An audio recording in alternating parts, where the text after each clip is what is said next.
not getting the game time he wants, obviously. I mean, everyone wants to play, don't they? I don't think it's an issue.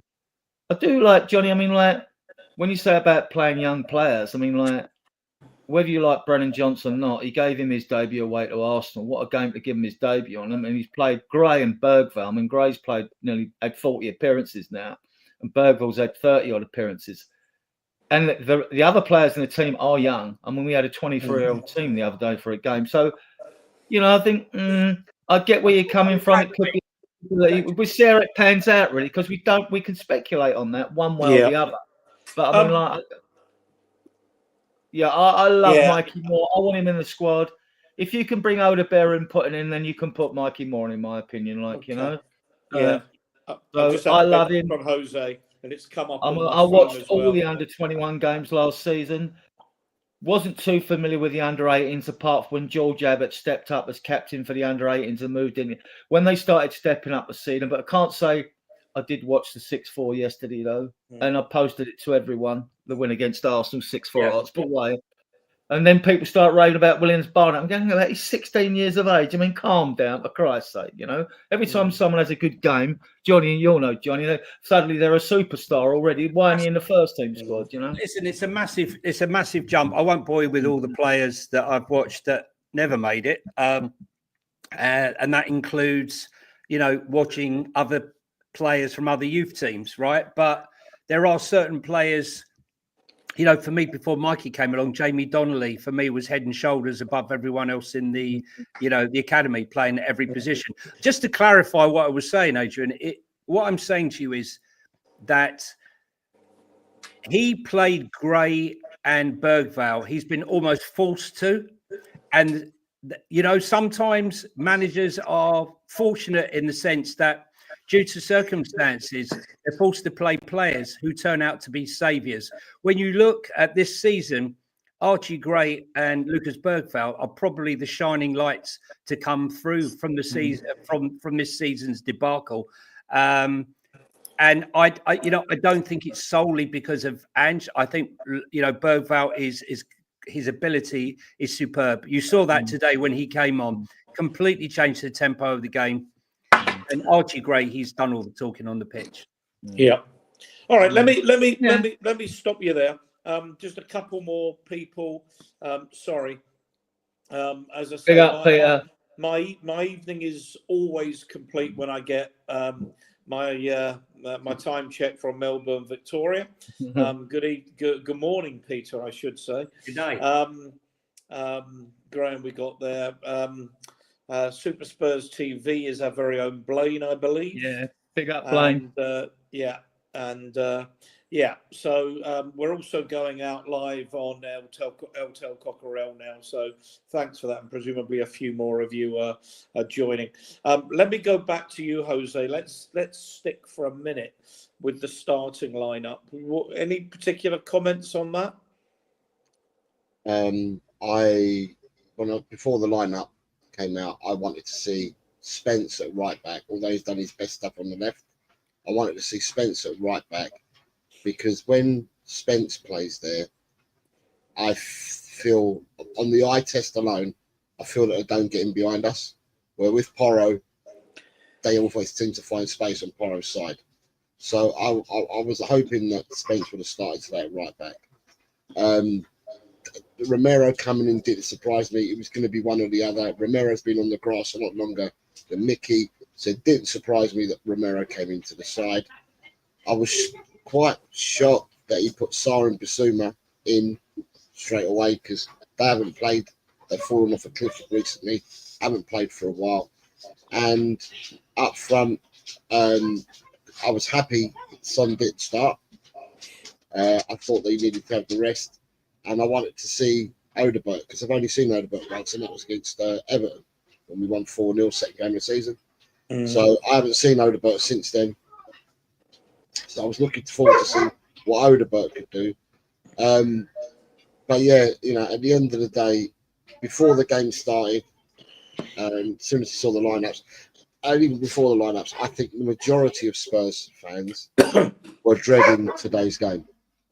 So That's more or less what I'm saying. I think people will Yeah, tell me. no. I mean, there'd be plenty to talk about. Tom, I mean, your own view of that starting lineup. I mean, I'll tell you what. I mean, I'm going to give you a view, then bring you in. What bugged me as soon as I saw it was absolutely no creativity in that midfield. That's what really bugged me as soon as I saw it. Yeah, I mean, I as soon as I saw it, I posted in most of the chats I was in. What the hell is that midfield? It just seemed a really negative midfield for the game that we were playing. We knew it was always going to be a transitional game playing against Bournemouth. It was always going to be a bit, ping pong back and forth. It just seemed a weird thing. And I mean, to be honest, I was worried mostly about Sarr and Basuma when I saw that midfield three. But then as the game developed, it was Bentancur who was probably dropping the worst game of all three of them. He was dreadful today in giving the ball away. But yeah, like there was no link between the defense like that. This is what we saw in the game, and this was my worry before the game, that there was no players that could actually link the defense to the attacking players, and we saw that in the game. It was dire. I was very surprised by that midfield, and to be honest, Bergvall came on and showed them all up, and I wouldn't be sad if I didn't see Bentancur and Basuma start a game for the rest of this season, to be honest with you. Would you be sorry if they left the club in the summer? I think it depends who comes in, doesn't it, really? I mean, I wouldn't be sad to see Basuma necessarily go. Bentancur, he has obviously had his moments with the club when he first came in under Conte, and that that first sort of, and he's always had the odd game here and there where he looks great, but I think you can improve on both of them, right? So if you can improve on them, then would I be sad to see them go? Absolutely not. The most important thing is just getting the players in to improving them. But again, we're saying young players. There seems to be like a real disparity in age in our team, where we have a lot of really young players and then really old players, and no one kind of like in that middle gap. That your only kind of players in that middle gap are Maddison and Basuma, and then there's kind of like no one else, and that's quite glaring for me. Yeah. Three of you were at the game. Jose, I assume you weren't at the game. I wasn't obviously at the game. I'm 1,500 miles away or thereabouts. But Johnny, Tom and Adrian were there. So let's put that back to you, Johnny. First 5 minutes. What on earth was going on? The same that goes on every 5 minutes in every single game. Do you remember Ipswich? Could have been, 3-0 up in the first 10 minutes. Manchester City could have been 3-0 up in the first 10, 15 minutes. And let's be honest, barring Vicario saves, it could have been 3-0 easily by half time, let alone the first 5 minutes. I think, was it 2 saves? He made one after 24 seconds. Yeah. When Cuti Romero, looking a little bit rusty, just passed it to him, almost tried to loft it over his head and completely missed. It was no surprise. It was just, look, guys, it's eat, sleep, repeat. Okay, we're giving every single team that we play chances. Nothing is changing. Nothing. It doesn't matter who we play. If you can finish your dinner, you're going to make us pay. And luckily today, for whatever reason, whether you want to put it down to bad finishing or fantastic goalkeeping, and I'll choose fantastic goalkeeping today from Vicario, this game would have been dead and buried, and the so-called comeback from the dead would never have taken place, and we would be having a whole different conversation. Indeed. Let me get back to the chat before I bring you in. The fact Jose's posted something that was just actually something I was going to say. The show is streaming on Spurs Die Hards and also El Tel Cocorel. You could be watching on either. It would be wonderful if you're watching on Die Hards. please go into Eltel Cockerell.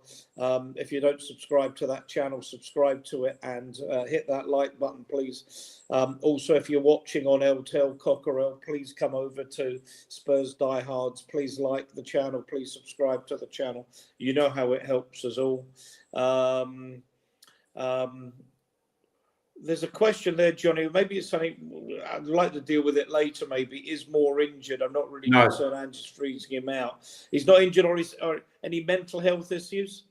Just not selected. I mean, I'll come on to the only thing that he had a severe virus which affected his heart at Christmas, which meant he ended up in hospital. Other than that, no. Is he back under Wayne Burnett's wing then, Johnny? Has he been given the game time with the under-21s because he's not getting game time? Well, he hasn't been brought into the under-21. I really don't know what's going on. There's something not right, okay? You could tell by his demeanour after the Ipswich game. And quite honestly, I did a post, should Mikey Moore be involved in the game against AZ Alkmaar? And everyone thought that not only will he be involved, he will get on and he will play. And I think many people were surprised, as I said, when we failed to open the door at AZ, that he wasn't given even 15 minutes. Yeah. Tom, let's bring you back in. I mean, it's bloody Groundhog Day, isn't it? You watch the first few minutes of a game, teams are pressing us high, we're messing about at the back, losing the ball, conceding chances. The definition of stupidity is to keep doing the same thing when it's, to paraphrase it, when it's not working, and it's not working. Yeah, I mean, I turned around to the people I was standing next to after that shot in the first 20 seconds. Went, well, at least we know how this game's going. Then, it just literally just set the tone for the fans, and this is the thing. Like the fans, we are a reactionary fan base. Let's be honest. If the team are up for it, we're up for it. If the team aren't up for it, then we're not up for it. Apart from effing and blinding and moaning at every players, right? That is exactly what we're like as a fan base. And I think a lot of fan bases are like that, especially in the Premier League. But the thing for me is set pieces. So when you say set pieces, people always just think corners, free kicks. But when I think set pieces, I think corners, free kicks, goal kicks, throw-ins. All of these things are that we, for some reason, don't seem to have any plan for. Like the last few games when we've taken a goal kick, it's gone back to our centre back who's lumped it forward to Mattis Tell to try and win in the air. Who, he's 6 foot, he's not a small kid by any stretch of imagination, but he's not an aerial threat. And then today we get Solanke on the pitch and we don't decide to get the ball forward. We didn't actually leave our half for the first 5 minutes of the game, and we had kickoff where you're on the halfway line and we still managed to not get past the halfway line. We just seems to be no, like teams like Brentford, they actually take advantage. They know that the general overall game, they don't have the players to play the high attacking intensity football, and that's going to win you lots of games. So they take what can we take advantage of? They take advantage of throw-ins. They take advantage of goal kicks.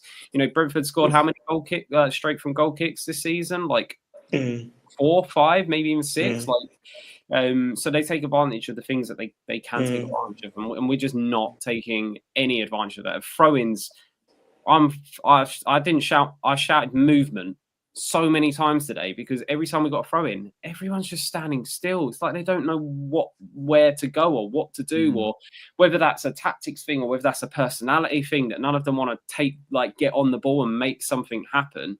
It's just embarrassing. You're not going to win. Don't get me wrong. Although we may have a better team than a lot of the teams left in the Europa League, you're not going to win a Europa League trophy playing like that and not taking advantage of those things. And okay, we can put Romero's Adrian, to rustiness, but he's done that all season anyway. Yeah. Adrian, let me bring you in on that and a couple of other points. And one particular thing that even was you guys, I bring you guys that were at the game in first because you see it so much, so the bigger picture so much more clearly. But one thing that got me today was, for the first time, I thought, despite the fact that we've been struggling, the players in general have stuck to what they wanted to do. Today, I thought whenever somebody got the football, they just wanted to get rid of it as quickly as possible. And that's a sign that individually and collectively, players are really off form and lacking in confidence. Well, the biggest culprit of that today, although he made the saves, was Vicario. Early in the first half, he throws the ball out to Johnson, who actually was back, virtually near the outside of our penalty area. Mm. But when you looked over on the pitch, I'm sure Johnny and Tom saw this as well, there's no one in front of Johnson for him to give the ball through. You know, any Bournemouth players knows it's got to come back again, right? At least make them guess, keep them guessing. And it wasn't the first time with Vicario. You see, this is the nerves of the situation when we find ourselves in present. So there's a lot of times when he had the ball, whether it come from a corner and we gathered it and all that, most of our players were around the penalty area or just outside it, and he's wanting to throw it out. And we're not even set. We're not even set to get going forward. So someone needs to have a word with Vicario on that. You know, Romero was rusty today, definitely rusty. He nearly cost us a goal with that pass across. He held his hand up, fair enough, like, you know. I love him as a player. I know other fans don't, but I am a big fan of him, actually, because he progresses us up the field, and we've missed that, and we've really missed that. You know, VDV might go on a gallivanting run now and again, but he does none of the centre-backs. Maybe Danso could do it because he's been a good signing so far. He might be able to progress us up the field. And like, it was all, you see again, I've said it for a couple of seasons now. We all know that most games are won and lost in midfield. If your midfield ain't working, you stiffen it up. You know, you put another body in there. And like, if the midfield don't work, there's going to be no link between the back four and the midfield. There's going to be no link between the midfield and the forwards. And then fans can slate all the forwards off as much as they want. But if they don't get no service, mind you, they've also got to show movement and willingness as well, which isn't happening. There was just no fluidity. Everything was like hit and hope today, or pass and hope. There was no sort of like, you couldn't see anything from the training ground in our play or anything like that. You know, you couldn't see any of that. You couldn't see it. Our throw-ins are disgusting. Now, you can't tell me you can't, like they said Liverpool had a throw-in job, but you can't tell me, we've got 6 first-team coaches, with Rob Birch is the 6th one, he's the goalkeeping coach, right? You can't tell me you can't work out some drills, like dummy drills, like say, so a player gets the ball. When he gets the ball, he pretends that he's holding it here. He's pretending he's going to give it to another player. The other player strolls over, but instead he throws it to him. Think of something. Be creative with the throw-in, for Christ's sake, rather than hit and hope it to Solanke, who does well to control the ball at times. He's usually the last choice, you know. So the throw-ins, free kicks, you know, our free kicks are crap, right? Even when Everton get a free kick, if it's on the halfway line, Pickford to come up, they'll launch one in the box. At least you might get a mistake from a defender or something. We do a silly little tappy pass 2 yards to one side. I mean, so he wants it. Can I just ask a question? Right? Sure. You know, your headline there, first 5 minutes, what is going on? When I used to coach kids, and I used to coach sort of, you know, from sort of 9 to sort of 16, 15, 16-year-olds, right? Before we went out in a game, I used to fire them up. And the best performance was the 5 to 10 minutes before they forgot what they were told to do. And I had to remind them, right? And I just see us coming out so lackluster game after game. Like, we're still in, I mean, AZ was a prime example. It was a huge, monstrous game, and yet we came out half asleep. What is going on with the motivation? And just quickly, just to add that, what you said, Adrian, we are now getting on for 20-odd months into Ange Postecoglou's career. at this club, and he still hasn't got a bloody clue what his best midfield is. He has rotated, he has spun them round and round and round, and he still does not know. For me, Bergwall should be the first one on the team sheet, but who accompanies him? I've got no idea. Basuma was shocking today. Benton was going through a bit of a patch, but when he normally plays with Kuti, the two of them link very well, so I'll reserve judgment on that. But Ange hasn't got a clue what his best midfield is. No. So I'd like to know why you think he's not fired up. Yeah. I don't like, Johnny, all this shaking hands crap at the beginning of the game, right? There should be a dividing wall in that tunnel separating them two teams. You don't get two boxers shake hands before a fight, do you? They're giving each other the eye. I don't like all this new wussy stuff, which I call it, like shake hands at the end of the game. Guys, let me bring Jose in, because you, like me, were watching on the television. I mean, are you seeing the same as the guys that, you know, where there's just, I mean, I've got some comments. I mean, this is for much, you know, well, no, I'll bring that up. Okay, I've heard the Postecoglou, because it's my own comments, but Postecoglou after the game on Kuti Romero said, yeah, it was always going to be rusty coming back after not playing for 3 months. The guy is a World Cup winner. The guy is a Copa America champion. I play football still, and I'm 56, 57 years of age. I still play football. And the one thing you don't lose is the ability to play. Because regardless of your age, you know how to fucking trap and pass the ball. You don't lose that. And he's a World Cup winner. He's a Copa America winner. And the passes that he made in the first 5 minutes, he could have given away 3 goals on his Jack Jones. Mm. You've got Porro's passing today. Another one, awful. Benton Course passing today. Another one, awful. Now, it's hard for me to say this because, believe it or not, I come from Spanish heritage, and so do the 3 that I'm naming. They come from Spanish heritage, and you would never dream of players playing like that. These players gave the ball away so much today. But furthermore, what I wanted to say, did you see on X the Christian Romero's release after the game? No, go on. Okay, I'll read it out to you. It says, after a difficult period full of things that happened in between, I am back with the group and happy to help the team. There is certainly a lot to correct and work on, but we are together and eager to reverse this situation. See you on Thursday. We will come back stronger than ever, all together at Spurs. Then he says, thankful to the physios at Argentina for getting me out of a bad moment and putting me back on the field where I am so happy. Thank you all for your continued support. And although I'm a big fan of him, he lost possession 13 times during the game.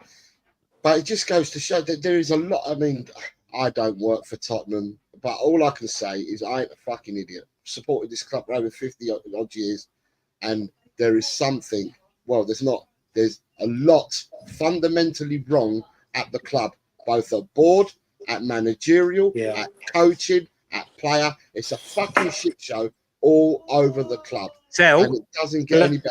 Jose. Sorry, can I just add to Tell what I was going to say? Tell, I've been telling people for weeks and weeks now about the training situation and the fact that the reason why Kuti hadn't come back was not to do with Kuti Romero. It was to do with the care that he'd been getting. We signed him from Atalanta with a muscle issue. We knew when we signed him, he had an issue. You have to monitor it. Sorry, go on, carry on, Ian. Sorry, mate. Yeah, no, you started that point, so carry on now. I want to come on to a lot of this. Listen, look. Carry on with that now. Look, the guy makes excuses and he don't tell the truth, and Postecoglou. And I can't go into too much of it, Ian, for obvious reasons, right? But I would just say that all is not right with things going from diet, training, overtraining, liaison, listening to coaches, and that's to do with that as well. And I think people have buried their heads. The comment today, the one that got me absolutely fuming, was when he was asked, You could hear a sigh of relief from the fans at the end of the game. What did you think, Ange? Did you share that relief? He says what people feel and think is irrelevant. Now, I'm sorry, that sigh of relief is not irrelevant to us. We are the fans. How dare you? How dare you? You know, yeah, it was a sigh of relief because we couldn't believe that we got away with it. I think that... Can I just ask a question? Because three of you went to the game. Ian, you and I weren't there, right? Three of you were at the game today. And I might be completely wrong here, lads, all right? I might be. I've watched Tottenham play the last, I don't know, I'll say the last 6 games, right? And away we've got a great support. I ain't going to knock the away supporters. We've got a great support away. But in the last 6 games, the home games that I've seen, I think the crowd are losing it as well now because I don't hear the crowd anymore. Where I said, I've always said, you know, the crowd could be a 12th man and that, I'm not hearing the crowd because I think the crowd are now seeing enough of what we've all been seeing for a while now. And I think that a lot of the crowd are getting to the end of their tether. It's whether it's with the manager, whether it's with the players, whoever it may be with. I just don't hear the crowd being 150% behind the club, singing, chanting, and all. I'm not hearing it. I hear more moans and groans than what I do anything else at the moment. I might be completely wrong, lads, because I'm just going on telly. Yeah. On that. Hang on, Adrian, hang on. Before you come in, I want to pick up personally on that because, and I don't want to sound like I'm so far up my own backside. I don't mean it that way. But I think if I'm losing confidence in Ange, he's in trouble because I live in Glasgow. I watched his Celtics team that I adored. He was my only choice to be this manager. You know that, Johnny. 100%. You guys know it. Yeah. He was the one manager. Forget about Slot. I didn't know enough about Slot, in all fairness, and I gather he turned us down. But I was absolutely myopic in wanting Ange Postecoglou to come and bring that intensity and that verve and that flair that we'd been so lacking. And I am so disappointed in everything that he's doing. He now, to me, looks like a rabbit stuck in the headlights. And the players look the same, that they don't know what he wants and what have you. And I just say that if Ange has lost me, I can understand why he's losing the vast majority of the fan base, because I was so big in favour of him.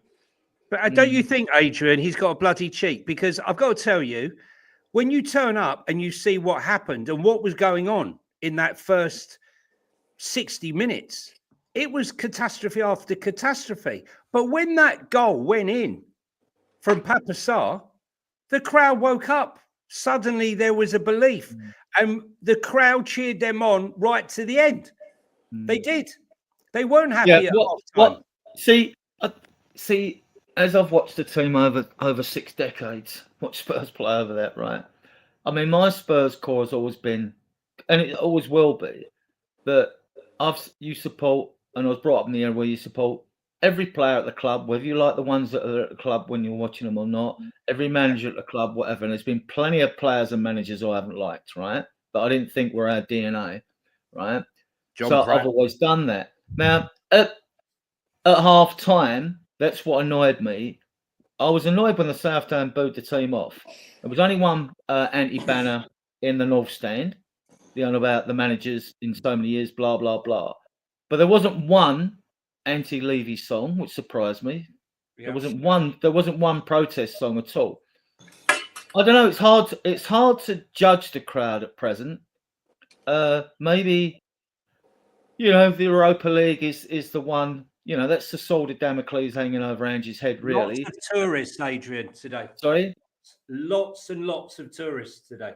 Lots. Well, yeah, in the South Stand, and maybe in the sides more, because they are around me. I'm high up in the East Stand, and you do get a lot of, they are Asians, Oriental looking. Oh, I'm talking about Americans, all sorts. Around me today, none of my usuals were sat near me today. It was all different people. But Same- Johnny, are we deluding ourselves blaming tourists?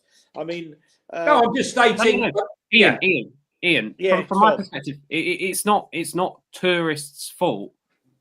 But Correct. there's a reason why there's so many tourists there, and the reason why there's so many tourists there is because the hardcore fans are not going to the game. There's tickets on sale.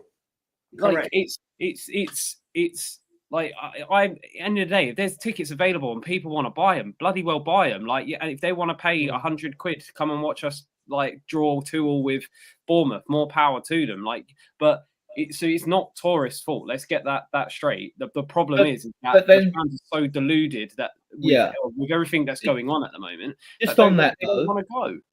Yeah, just on that though, you've got 42,000 season ticket holders at Spurs. Yeah, but You've they're got not all going. Yeah, I know, but the money's there. It's there whether they turn up or not, unless they put it on exchange. What I'm saying, I'm just getting to the balance of tickets that actually go on sale, or how many is. You've got 42,000 season ticket holders, 8,000 corporate, that's 50,000, 3,000 for the away 1,000, that's 53,000 already. If all the away allocations taken up, £30 a ticket, which Levy don't like because he'd like to charge him more, right? So that only leaves out 60 to 8,000, 9,850 tickets to go on sale, right? So so that they should be able to shift those tickets. You would think they'd be able to shift them easy, but I mean, like, I'll give you an example, and this would leave you in that, right? I'll give you an example. This is what sticks in my craw, and I'm not renewing my season ticket next year. I'm not doing that. I'll pick the games I go to. I've decided I'm not doing it, right? Guy next to me. I mean, my average season ticket holder, Adrian. Since the stadium opened, virtually, and before that, I did have a break, but I had season tickets in the old enclosure going back in the days in the old stadium as well as above the shelf in there, like. So where what's making you want to get rid of your season ticket, Adrian? I just think, well, I mean, look, I'm always going to love the club. I mean, I've got blue blood, but I just think, now, and I can afford the season ticket, but I just think it's getting to a stage where it's taking the piss. Prices and things like that are just taking the piss. And I just think, you know what? I can do better things with the money. I can pump it into this group. I can do other things like that. And like maybe I just think, well, maybe I'm a bit Spurs weary. Perhaps I'm always going to love it. I won't lose my enthusiasm. I'll never lose. It's just a shame to hear another original, giving up his season ticket, because that's what's been happening over. Well, I'll go Spurs play and I'll pick the games I go to. I'll cherry pick them. If I don't get a ticket, I've saved 70 or 100 quid. And the other thing, like the guy next to me was in the seat the other day, which was another, like, Johnny will have experienced this as well, right? We asked him how much he paid for that seat, and it was like 100 quid, 99 quid. Hang about, mine's 70. If I sold my ticket above price, I'd be banned from the ground anyway, yet the club are doing it. The club are doing that as well. I moaned about the fact there weren't enough water stations when a mate of mine was ill in there, and I had to get him to his seat and queue for a fucking bottle of water. Where's the paramedics? Where's the seating, extra seating in the concourses? When I talked to Katrina, Law, and Martin Cloak when they were with the trust, right? They were saying the club come back neat with, oh yeah, but they went like, yeah, there'll be obstructions or people will sit there and all that. I said, well, put a green cross code above them. Have paramedic stations there. There's a lot of old people, but I'm going off tangent. I'm going on a tangent now, right? Yeah, that's all right. Look, I've got my banners, and I think so. They didn't answer it. So to the three gentlemen that went to the game today, am I wrong in what I'm saying about what I've noticed in the last 6 home games, or am I completely wrong? No. What the fans are doing, Jose, they're cheering when things are good and booing when things are bad. When actually going in at half-time 1-0 now, back in the day, we'd be getting behind a team. Yeah, I just think then they're two-faced at the finish. We got the 2-2 draw. Not about cyber elite, but we're happy. We're happy with the point. If you go to a restaurant, right, and they serve up and your food is shit, you're not going to sit there and applaud it, right? It's just Johnny. I know. That's it. And unfortunately, evening, Colin, we are being served. I haven't even looked. I don't even want to sit there and think about our home record this season, but it's got to be one of the worst home records in a long time. Johnny, can I interrupt you and read something? I'll let you carry on, but No, that's fine. This from Spurs Express. It is now impossible for hashtag Tottenham, we're not to call them that, to record 10 home wins in the Premier League this season. This will mark the first time since the 2010-11 season that Spurs have failed to win at least 10 league matches at home. I mean, it's shameful. Carry on, Johnny. Sorry. And the thing is, this clown is expecting us to cheer and clap what we see with our eyes. You can't fool us. There's no point telling us this is look at this wonderful show. Look at this wonderful football. Are you not entertained? Answer: no, we're not entertained. Okay, because if we were entertained, we would have the Ange Postecoglou singing from the stands like we had at the beginning of his tenure. I mean, the guy who turned up at this club for that first 10 games was a jovial, happy guy who would banter with the press. Yes, he would grunt a bit, but he didn't look down at the floor all the time. And he was happy and engaging. Now we've got a guy who looks like he's on depressant. I mean, he's grumpy, he's snappy, his answers and his excuses are getting more extreme. And some of the stuff is coming out of the Arteta excuse book. And it's not acceptable. So when you say things like the grass or the youth, the injuries, we had schoolboys out there, or like today, it's irrelevant that fans sighed or that the fans weren't cheering loud enough for us. They're not helping us. Well, come on, you have to do your part, Ange, and you have fulfilled your part of the bargain. But Johnny, he didn't blame the pitch today. I'll say the ball wasn't round enough. No, he didn't. He didn't. But the grass, in fairness, the barometer reading was a little bit high, and we did have jet lag when we flew out to Holland. So maybe he's under pressure though, Johnny, and I think he's bristling. And I don't want a manager coming in smiling after a draw or defeat. Seriously, I don't want that. So I get when he bristles. To be honest, I think the turning point with Ange was the City game last year. Yeah, 100%. Because he just didn't understand the right. Now, don't get me wrong, I didn't particularly, I wouldn't say I wanted us to lose, but it was a game I didn't really care about either way. For me, if we won, great. If we lost, great. But I think that was the complete tipping point, because I think he got so taken back by rivalry, that bog standard thing in football, that I think that he, from that moment, seemed to have this weird opinion of the fans, and fans got an opinion of him that he just didn't understand the club and stuff like that. And one thing I'd always been, Ian, I heard you say it and stuff like this as well, is that one thing that Ange always used to do, or what he did at Celtic, is he got himself massively into the folklore of Celtic Football Club. When Absolutely. He got there. And I just don't feel like he's really done that with Spurs. I've been Ange, not necessarily Ange in, but I've been really wanting to back. I've backed every manager that's come in.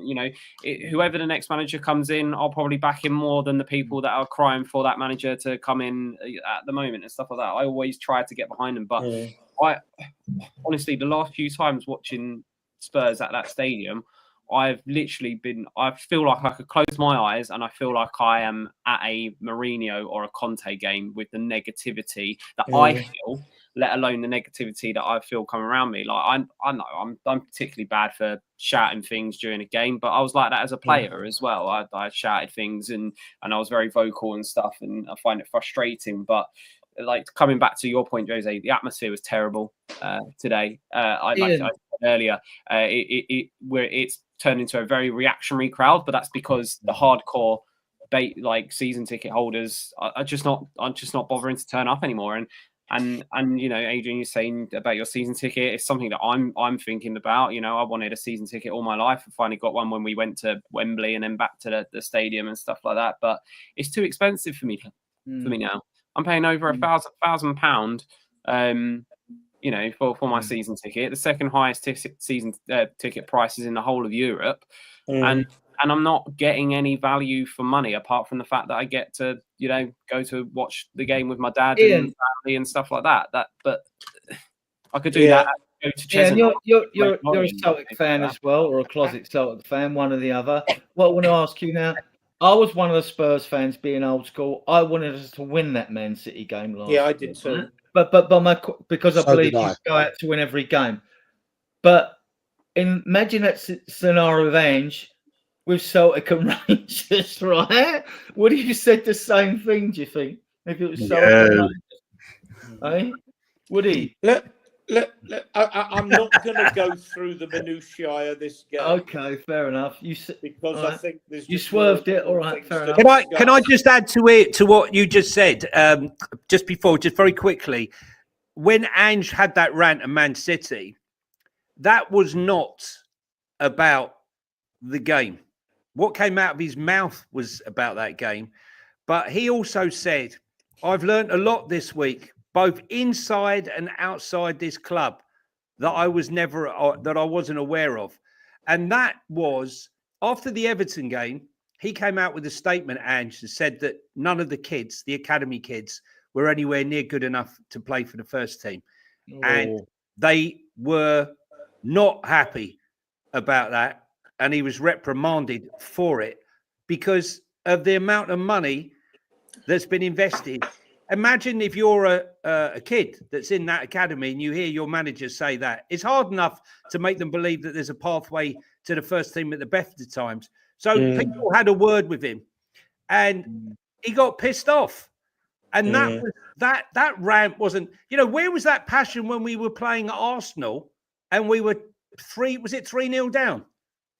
Was it 3-0 down before? Was it that the game before that? I think we were 3-0 down. Where was the upset then? When we were 3-0 down from 3 headers, 3 set pieces, or 3 corners, it was.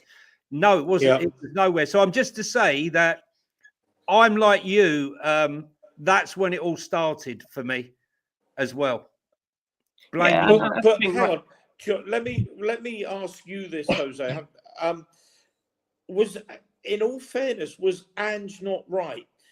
Did the fact that there was a whole group of Spurs supporters, a big group, season ticket holders included, who wanted us to lose a football match, indicative that this club is weak from the top down and has been for as long as I can deflection, remember? Ian. He should have won the game, and then the conversation would have been null and void. But people were saying before the game they didn't want us to win it. Right. So what I'm going to say is, I'll be a hypocrite if I said anything different. I say split on that. They were split on that. I say all the time to everybody that I speak to on social media, I say support the club however you see fit and in your own way. I won't tell people how to support the team. It's up to each individual to support the team how they see fit. I'm never going to criticize anyone for the way that they support the club or for what their views and opinions are. I won't criticize because we're all entitled to them. But me personally, and if you're asking me the question, personally, I did not want to lose that game, but I don't want to lose any game. Correct. So that's me. That's where I stand on it. And it doesn't matter whether it's Man City, whether we're playing fucking Cardiff City. It doesn't matter who we play. I want to win all the time. But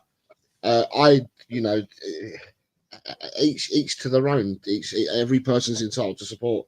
Was it deflection, though? Was it deflection? Should he not been addressing the fact that he'd lost rather than attacking the fans for our behaviour? He should have been addressing that he didn't win, and we didn't win against Arsenal. We were embarrassed in that game. That's deflection. Johnny, I mean, I think Ian's asked me on today, right, because he could see me turning the other day. So Ian actually messaged me privately. He said, now that you're turning, would you be able to come on the show on Sunday night? Look, for me, Thursday, listening to the interview from Sonny after the game on Thursday, I heard the words come out of Sonny's mouth. I could have picked that interview and I could have put it into another 18 matches and said he said the same thing 18 times. Yeah. Ange Postecoglou, apart from the grass thing that he said, he also turned around and said, yeah, players just weren't at the levels and blah, blah, blah. That I could have chopped that and cropped that and I could have put that into interviews from the past after games of football. For me, there's something fundamentally wrong. When your players are talking and saying the same shit, and when your manager is saying the same shit, there is something fundamentally wrong. Now, today, it was a draw, right? But today, he came out and he said today that, you know, we got players coming back and we weren't at it. How many fucking times do we have to be not at it? We know we're not at it. But that's why we're frustrated as fans, because we know we're not at it.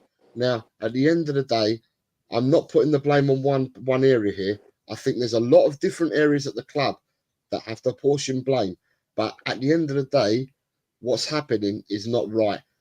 And I hear people talk about rebuilds and that, and that they're painful. Yes, they are.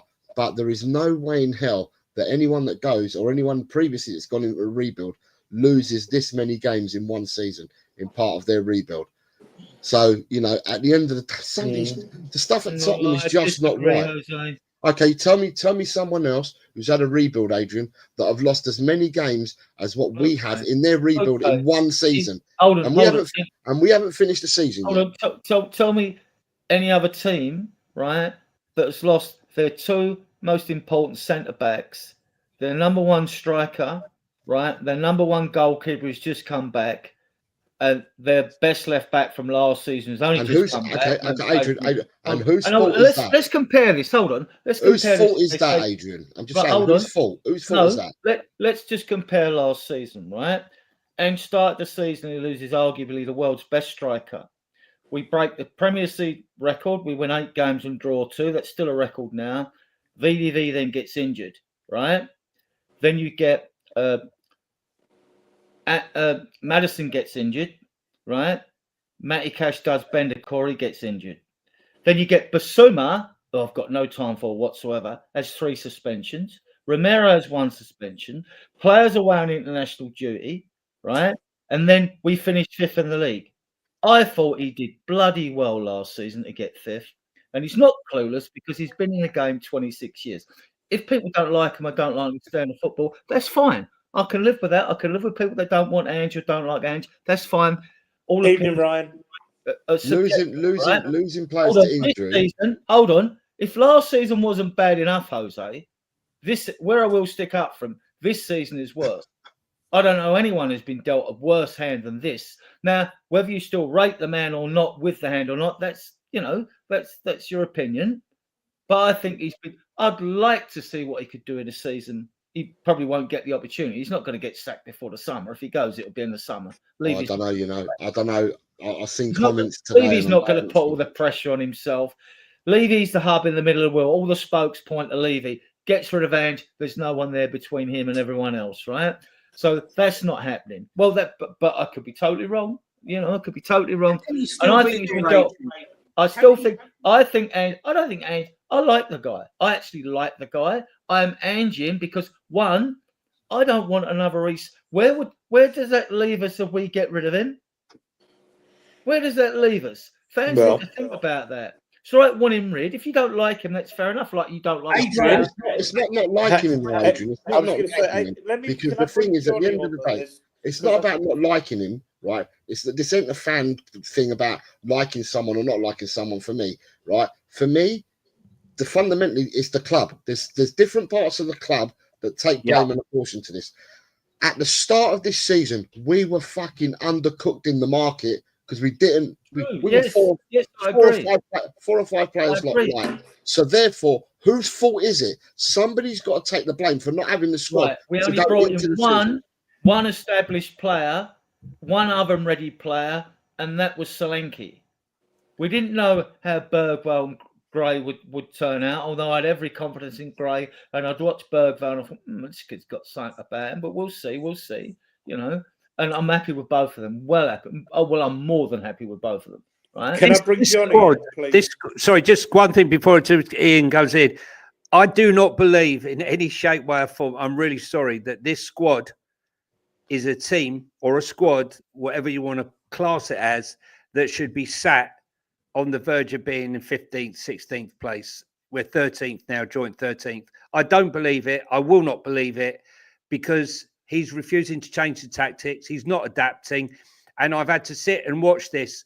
34 defeats in under 2 seasons with at least 11 games to go is shambolic. And when you think of the managers that have been sacked with better results, with less support, and have gone out this door, for him to still sit there with the arrogance to have a go at the fans and blame this, that, and the other, be quiet. Just get on with what your job is. Your job is to get results. You're not getting them, so don't have a go at the fans. Stop making excuses, turn up and start getting results, because that's all we want. You start getting the results, you get the fans back on side. Okay, I would be absolutely delighted if we come out in Bilbao and somehow, by some miracle, he's holding that trophy. I'll sit there and eat humble pie and say I got it wrong. Personally, I don't think it's going to happen because he's not tactically adept enough. Johnny, you wouldn't be wrong about your critique, even if we won the Europa League. You wouldn't be wrong about your critique. It's a fair critique, right? Yeah. My angle is like, people said, "Oh, we got players back, no excuses." Hang about, they ain't played yet, and they've got to come back, hit the ground running. And Romero hasn't hit the ground running, has he? Your doggy's come back. He's been steady, not at his best like he was last year. Last year, I thought, this kid could go and be one of the best left-sided players on the planet, right? I still think he's got it in him, but he ain't back to his best yet. So now, this season, we know the league's done, right? And I'm with you. We should be playing youngsters and players like that. You know, Donnelly should be brought back into the squad, definitely at the end of this season, and Lancashire, and Mikey Moore should be in it. Those are the three I'd like to be in. But we're talking further down the line now. And before I go off on a tangent and have a rant as well. But the thing is that when you look at the right, okay, we've had injuries, right, and that's a fact. We have had injuries. However, the players that we've had in the squads that have not had the injury, so the players that have had to pick up the bulk of it, and others that could have picked up the bulk of it, haven't been given that opportunity. And when you say I can't rotate, you can rotate. You just chose not to bring others in. We saw that kid Ajayi, right? Yeah. Now he's not a typical winger, like hug touch lines and stuff like that. But did he excite us? Did he get us off our feet with that 1-2 with Scarlett and put the ball away? Oluwase's played a couple of times for Tottenham's first team. He only got a few minutes, but Oluwase is a very good footballer. Mikey Moore frightens people. Mikey Moore, out of all the wingers, and we've got loads at the club, all different profiles, Mikey Moore goes past these players, left or right footed. He goes past players. So, you know, you could have played these players. When we started sticking Archie Gray at centre half and playing whoever beside him because of the injuries, we had Alfie Dorrington there. Now, Alfie Dorrington's a young boy, but he wasn't given a chance. He came on against Southampton as substitute. It must have been his world of dreams for that to happen to him. And then he gets farmed out. We still got the injuries, and they farm him out to Aberdeen. You know, at the end of the day, even if these boys start off by getting 15 minutes or 5 minutes here, 10 minutes there, then 15 minutes, gradually a bit more, they'll gain confidence and they can help us out. But the fact was that when we had these injuries, he rotated the same players, and other players that he could have given opportunity, he chose not to. Now that's got to be on him. It can't be on anybody else because he selected the teams. Tom, let me bring you in. That was the banner up. I was going to go through the game, and we're not. We're going to talk about the big picture. I think the big picture's too important to ignore after where we're at. And other questions coming up later. But that's the thing I want you all to give some thought to. That's my thoughts. I'll be close to the end with Ange. No commas in there, by the way. I've got Donald Trump to write this, so no punctuation. No press, no intensity, no direction. No press, no intensity. No press. I've got that twice. Too easy to press against. No on-field leadership. Too easy to play through. The players are better than this. Yeah, we're seeing absolutely. This is the one thing that frustrated me partway through the season when we had the injuries and everything like that. A lot of people going, "Oh, why is he sticking to these tactics? These tactics aren't working. Why are we playing?" Well, actually, no, he didn't. And like we're seeing that now, he didn't stick to those tactics. He did go to playing a more less pressing game and things like that. And we're now coming out the other side, we're getting our players back, and we're still not playing this pressing game. Like, we are not playing how Ange had us playing the first season. And we're not playing how to be honest, even the first 10 games this season, okay, the results were mixed, but we were still playing a high intensity, high pressing game. We're not playing that. We're not actually playing how Ange ball is supposed to be played, right? So be that the players aren't doing what he's asking, be that the players have lost faith in what he's asking, be that he's completely flipped 180 and he's like, actually, no, we can't do that anymore. I don't know what it is, but it's just we're not playing in the way that, and it could be a confidence thing as well. And I think there's so many different facets to this, right? It's not a one thing. It's not, if we got rid of Ange tomorrow, all of our problems aren't solved. If we got rid of Levy tomorrow, probably all of our problems aren't solved, but they'll be a long way, we're a lot closer to it being solved. Like, it's the difficulty is that there is a rotten core within this club, and a lot around it that is being rotted by it. And we always say the fish rots from the head. But my issue is, and is Ange, say we get knocked out on Thursday, and that's a distinct possibility with the way we're playing at the moment. In that situation, if you know full well that Ange is not going to be your manager next year, do you get rid of him then, or do you go, well, we know he's not going to be the manager next year, but we can't get the manager that we want him for next year, so do we keep him in? Or do you go, do you know what? This ain't going to work. You're not our manager next year, so we'll just cut ties now, and we'll give it to Mason to the end of the season.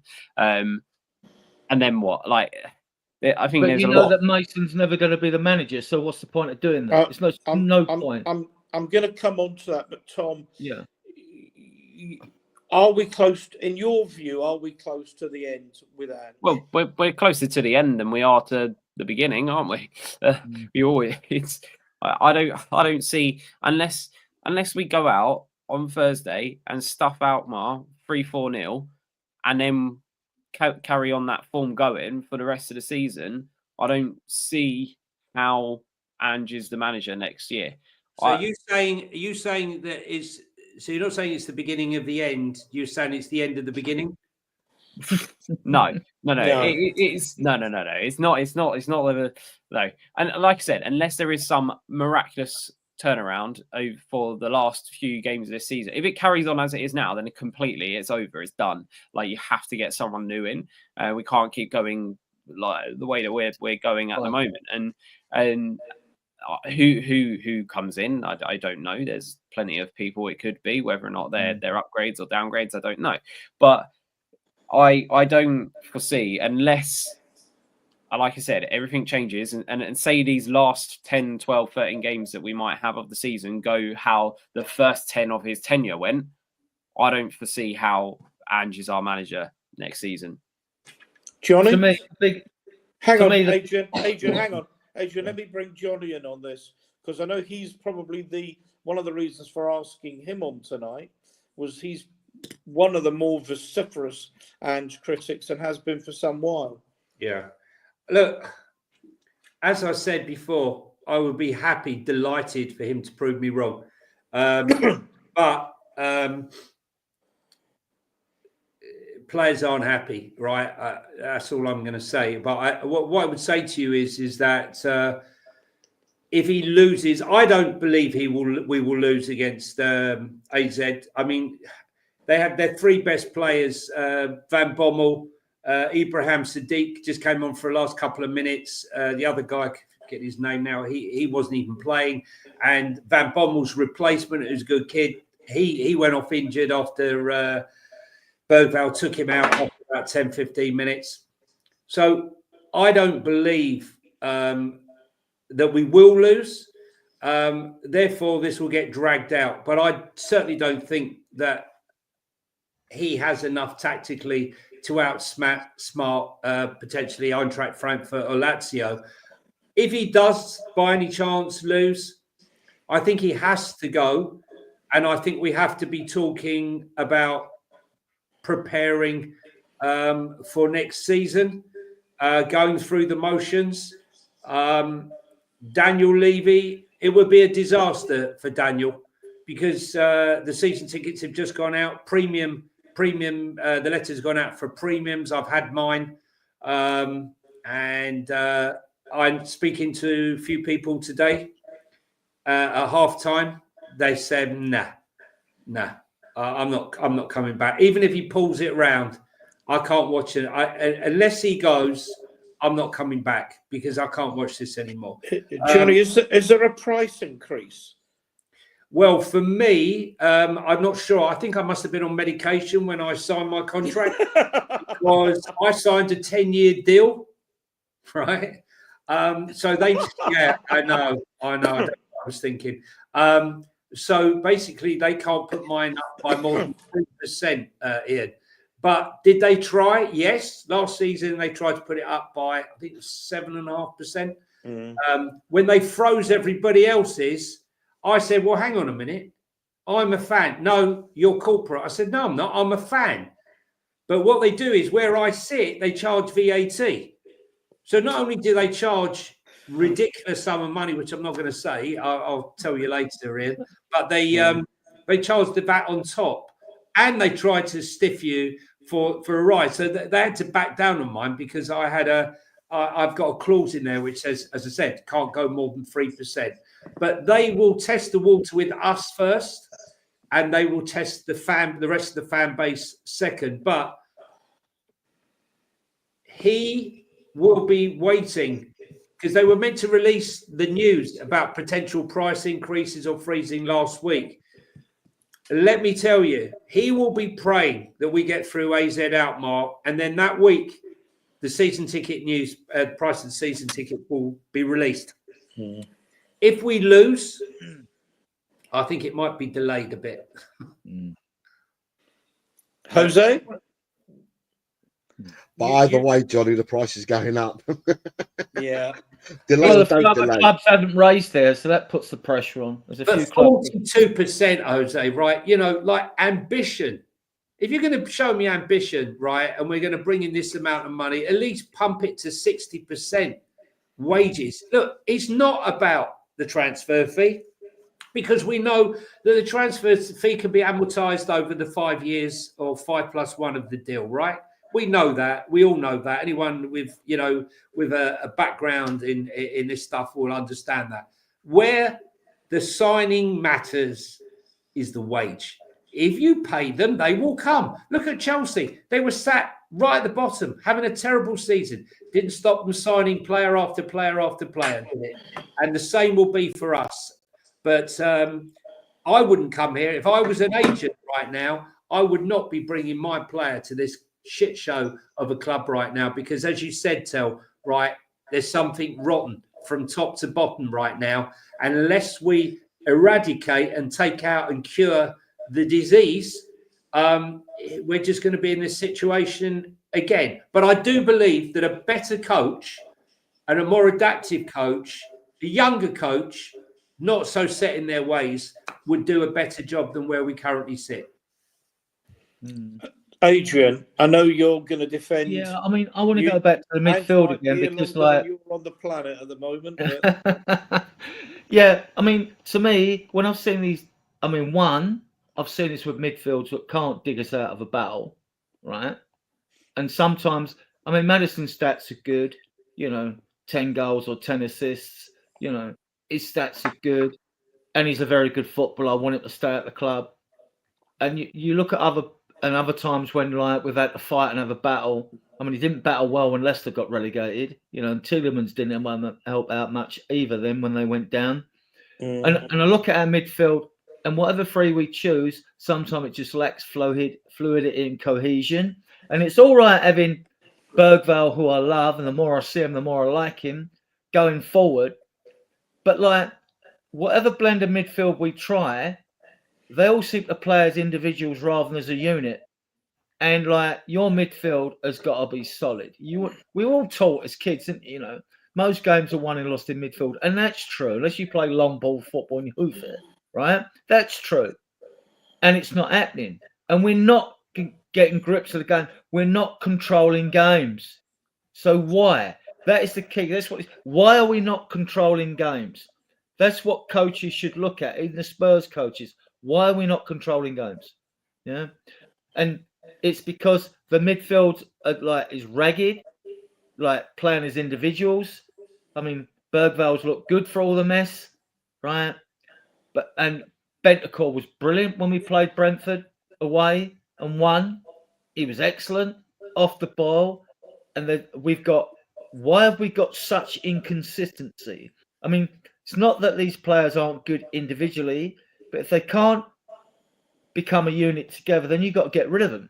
Bassoon would be the first out the door, in my opinion, right? He goes. He didn't even look like he wanted to play for us today. I think he knows the writing's on the wall. He's given up. I wouldn't play him. Right? I just wouldn't play him at all from this moment on. You keep Maddison because he does bring you that X ingredient. He does in games. So you keep him. Bentancur, he looked to be over his ACL. He's been a bit inconsistent, but when he's good, he sort of held it together at the back before for us. I really like the player, but again, consistency. So why is it that we can't control games? Do we need to put more beef in there? Get someone like Johnny Cardoso in because Boston midfield against Real Madrid recently. Adrian, you're contradicting yourself, my friend, because the reason we don't control games is we play 3 in midfield where most teams overload in midfield. And the second thing is we don't have a holding player. So the space, teams find it so easy to find space between the lines. Correct. 2 passes. Well, hang on, Adrian. Let me finish. Go 2 passes, and suddenly there's a midfield player running through from the opposition who's in 10 yards of space, running at our defence. If they've overloaded properly, particularly on their left side, our right, they've got overlaps on, and we've got nowhere to go, and it happens time and time again. True. That's why it's not difficult. No. I mean, if I would go 4-2-3-1, go 4-4-2, go 1-4-1-4-1, do anything. But this constant 4-3-3 with no ball winner, no natural leader in the middle is mind-numbing. Ian, why is he allergic to a 6? Why is he? He's got an allergy to a 6. You buy a monster 6. You buy a monster 6, and that whole scenario changes. You invert only one back, not both backs. There's so many ways to. Well, only one back inverts anyway. I mean, it's only. Yeah, no, but I agree with what you alluded to, and Ian's alluded to the 4-2. Yeah, have a midfield pivot. Have a midfield pivot. If you ain't got the 6, have the midfield. Then go to the midfield pivot.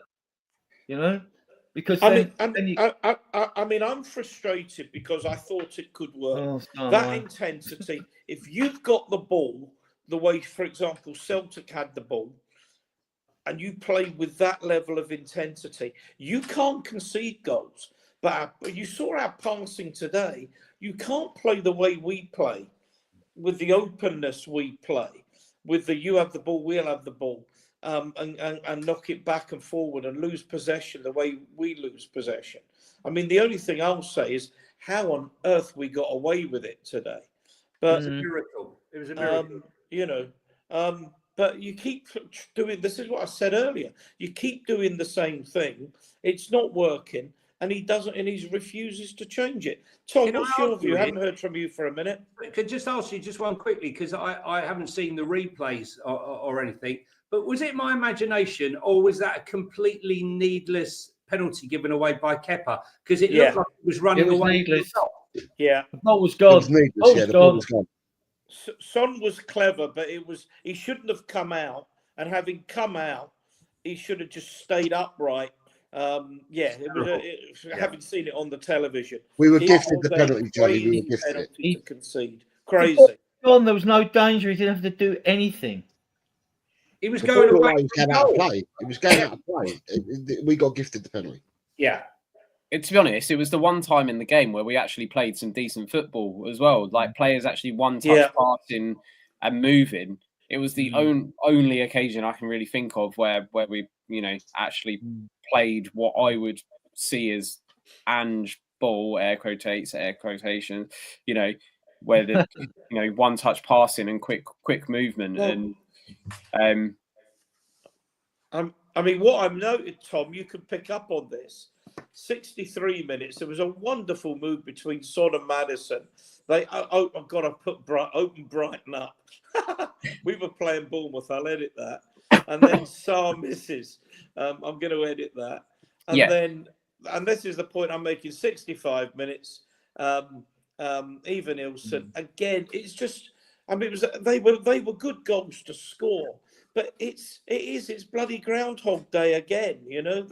That's my criticism. That's why I'm losing faith in Ange. That move for Kluivert's goal was right in front of me, and it was absolutely sublime, right? Wasn't it? So good. I mean, I'm a massive fan of Kirkes, and he was heavily involved in that. But the passage of play and the clever play and the runs, I'm watching us stagnant. No one's making runs, and that's all Bournemouth did. They ran for each other, they pressed for each other, and they worked as a unit. And I was applauded that goal, which I thought was Kluivert's goal that was ruled off for offside, just because it was fantastic football.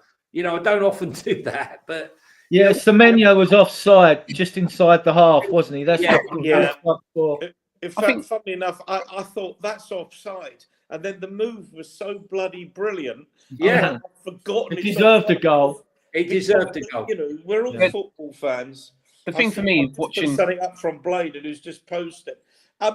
Look, I mean, I actually said this a while ago, and I talked about every formation, but this one. I mean, 3 central defenders. You then play with Spence, Udogie, Porro, whatever. As the 2 wing backs, and then you've got maybe a pivot there. You've got Bergvall Gray, for example, and then Solanke and who knows, Son and and other. I'll maybe talk about that. I think our attacking players are pish, to be honest. Well, I think there's no. Someone told me there's no such thing as a bad BJ, and then they showed me Brennan Johnson, and I changed my mind.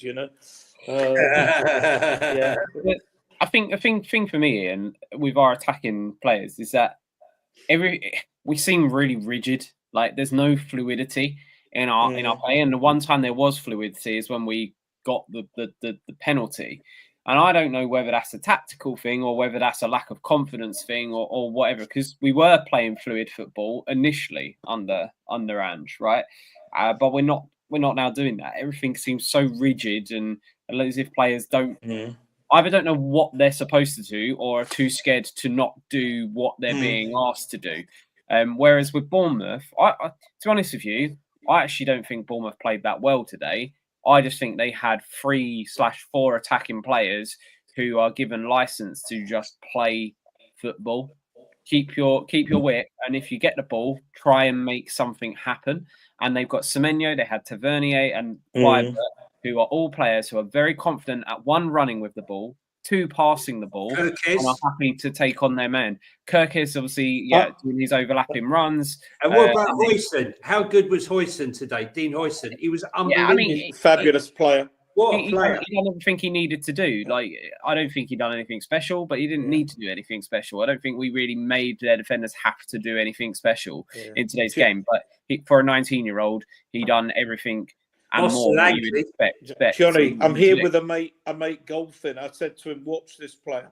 I said he'll be going to a big club in the summer. Superb. What a player. What a player. Now that's a signing. You want ambition, you go and get him. There's a defender. Go and sell your Cuti Romero if you're going to sell him, right? And that's the play you replace him with, right? If you have to sell Cuti, I don't necessarily want to sell him because I rate him however bad he might have been today. Tom, guys, what was your take on? Oh, go on. I want to bring in Jose Iraola. There's a lot of noise about him as the manager. What do you think he would be able to do with our squad of players? Because much as they've got good players, or you're shaking your head. Let me get the question in at least. I I think man for man, we got better players than them. But you're going to disagree, I think. No. I don't disagree. I think we've got better players, but I just think this whole Iriola is the next Pochettino, next Messiah is very. I think he's in a perfect storm, in the perfect club, at the perfect climate at time at this present moment for him. And I don't, we talk about Ange has caused a lot of injuries. Iriola has caused a lot of injuries for Bournemouth players as well. They've had a lot of injuries this year, not for the length of time that we've had players injured for, but it was a very common thing. Look what Iriola's able to do with all these injuries. Now that's playing one game a week with Bournemouth. If you suddenly, not that we're probably going to be playing European football next year, if you if you suddenly add more games into that, and with our medical history that we have at this club, is that going to be even worse? I don't think Iriola is quite the guarantee that some people I agree. Thinking he is going to be. Personally, I do like the way that the Bournemouth play. There's an element of composure and control there, whilst also having their attacking fluidity and stuff as well. I wouldn't mind him because he's not a million miles away from what Ange Ball is supposed to be. And if you're going to get a new manager in, try and stick down the same path that you're going down with attacking football or anything like that. Not the flip-flopping that we've done going from defensive manager to ultra-attacking manager and stuff like that. You need to stick down the same sort of line, which is maybe like the Stuttgart manager might be another one. But again, he's not proven in the Prem. Did you hear him once in all that time moaning about his injuries? And let me tell you something. He sold Solanke and he bought 2 strikers in. Both of them get injured, right? He lost half his midfield. He lost his centre-backs and he carried on. What did he do? I'll tell you what he did. He did what Thomas Frank does, right? He has to adapt because he doesn't have a massive squad depth, okay, of quality. So he spins things around. And during those times where you're adapting tactics, unfortunately, you lose games or you draw games while you're trying to adapt to a new way of playing. And he's done that countless times. And for me, that is something which look, we saw Gary O'Neill go on Monday Night's Football last season and expose and lay down the blueprint on how to beat Ange Postecoglou. He showed everyone, this is how I beat Spurs. And not only did he do it once, when he came to our ground, he did it again. And I just believe everyone's using that blueprint to beat us with. And Iriola is not a one-trick pony, is all I feel. No. And although I agree, but we've all just said in the last half an hour that we don't think that Ange is actually playing Ange ball anymore. So we're one breath saying that we're not playing the football that we were playing. Okay. So I'll give you an example. So when we signed Radu, okay, I thought for a minute we might be going to 3 at the back. I thought if we go 3 at the back with a full strength team, then when you have Romero and Mickey van der Ven roaming forward, you've got the cover, or you've got the situation where Romero could push and drop, push forward into midfield. Yeah. When did he do it? He chooses to do it against Everton, where we had half our team missing, right? To play 3 at the back, and at the most lunatic time to say, "Yeah, look, there you go." And then he comes up at half time. He goes, "Look, I tried the new tactic; it didn't work." No, you're taking the piss. You can't compare Bournemouth's injuries with Spurs, right? For one thing, we played 8 European games. I agree. Come on. No. We've had more cup games than them because we've progressed in the League Cup, right? Than them, right? And they've had a week rest between games, even though there's injuries. When people start comparing apples with oranges, I sort of like. Hang on. Look how many games we lost last year. We only played 41 games, the least we played in 16 years. And he was still making excuses. No, I'm not talking about the excuses. And listen, it's the media that has come. When has Ange actually come out in a press conference and made excuses for the injuries? He sort of agreed with the questions, but he hasn't used it as an excuse. He's never thrown anything back. I played with kids. I had kids. I had school kids on the bench. I had school children. No, he said that. Yeah. But that's the roundabout way of saying, like, okay, you know, I'm limited. I've got limitations here, right? But like Bournemouth, they've been playing a game a week, right? We've been playing like 2 games a week, right?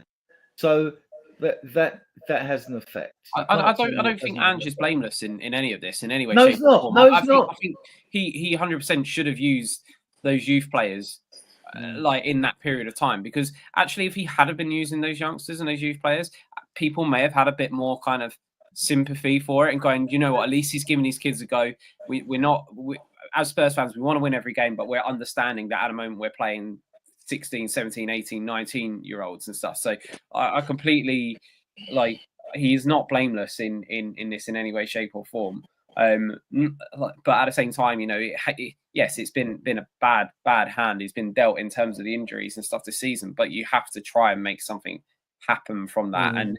And now look, the players are back now. We've got minutes into the legs of players. Solanke played the full 90 today. Van der Ven, you know, got himself a good half an hour. Romero got himself a good 60 minutes. You know, these players now started getting minutes in the legs. It is from this moment forward that is no longer an excuse. No, you know, it's not. From this moment you've forward. got the players back.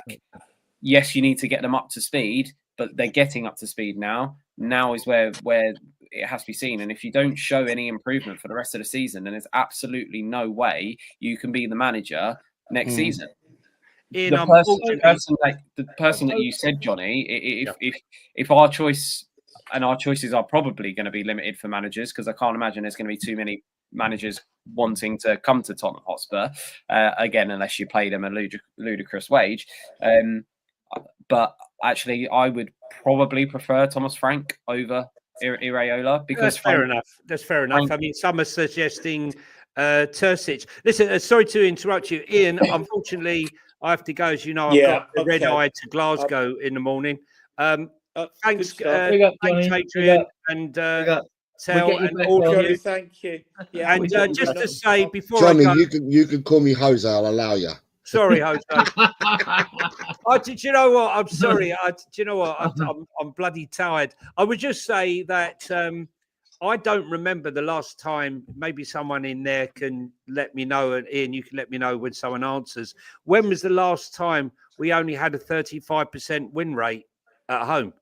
Yeah, it's not on. Because I don't remember. I don't remember. Anyway, guys, thanks very much. Johnny, thank you. And let's hope. Let's just hope we win on Thursday, and we'll be having a different convetion. Come on, you Spurs. Yeah. Thank you. I want to bring Jose in on a couple of points. Darren, we got a lead supporter in the who was asking about the results show, and the results show, for those of you that do Jose's competitions, will be Wednesday, Thursday of this week. There is a game. I think West Ham and Newcastle tomorrow night. Yeah, they're playing tomorrow night. Yeah, there's another game. There was a question. Sorry, I'm going to just go back. Sorry about that. What's the point of playing Gray in defence continue unless he's going to spend his career as a defender? Darren, you'd have seen a lot of him at Leeds last season. Can you maybe through the chat say what you think about him playing as a central defender? I would love him to start alongside Bergvall in midfield on Thursday. I wish I had the confidence that the manager would put that, because the Sars, Bentancurs and what have you, and Bissoumas of this world are just not doing it at all. Jose, there was something I wanted to bring you in on, and for the life of me now, we got distracted and I can't remember what it was. It was a question. Hang on, Adrian. It was a question about the man. Did anybody? I think it was about Irola's interview after the game, and was that a job interview? I can't remember where that comment is. It was. It came through from Dan. Did you see that? I tell you why. When the Spurs match finished, I put the Celtic Cup tie on, and then when that finished, I put on the Man United Arsenal game. So I didn't wait. To be honest with you, I couldn't wait to get the Spurs match off. It was that bad in my opinion. For me, I think at the moment, right, lads. For me, this is my personal opinion. Rightly or wrongly, I'm entitled to it. I think that we've we're in a tsunami at the moment, and in that tsunami is the board, the manager, the coaches, the players. Right? I keep saying this all the time. It's not. I'm not pinning it on one area, and the medical team as well. I just think there's a whole fundamentally the club is caught in this tsunami at the moment. Right. The only way that I see us getting out of this, right, because if it stays the way it is at the moment, if things stay as we are now, right, at the club, I'm going to say, and Ange was to leave, and you bring another person in, you're going to get the same. And you've heard this before: the same rinse, repeat, same cycle. It will just happen to another manager. The only way that we get out of this tsunami, right, is if the club does get sold, which there are strong indications that that is going on at the moment, and that an announcement's only a few weeks away, and the club may be sold, done and dusted by the summer. If that was to happen, and you brought in footballing people to take over the people at the board at the moment, who are all the spreadsheet merchants, like your Donna Cullens, Capelthorpe, and all them people. If you brought football people in, I mean, there is talk about keeping Levy on for the time being, but if you bring football people in, and with the football people, I don't care if you go down the route of 80-20, so 80% of players being ready first team players, with 20% of the players that you bring in youngsters and that to either bump up your academy or youngsters, you know, that for the future, right? But the only way you're going to be able to do that is if you've got footballing people at the club that are going to be prepared to pay, like people have said this on the panel already, prepared to pay the wage. If you pay the wage, players will come to you.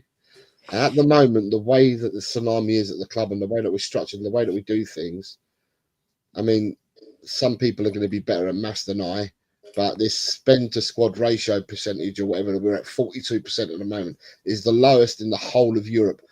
Not even in the teams that are playing in European Champions Leagues and Europa Cups and Conference. I'm talking about the whole of Europe.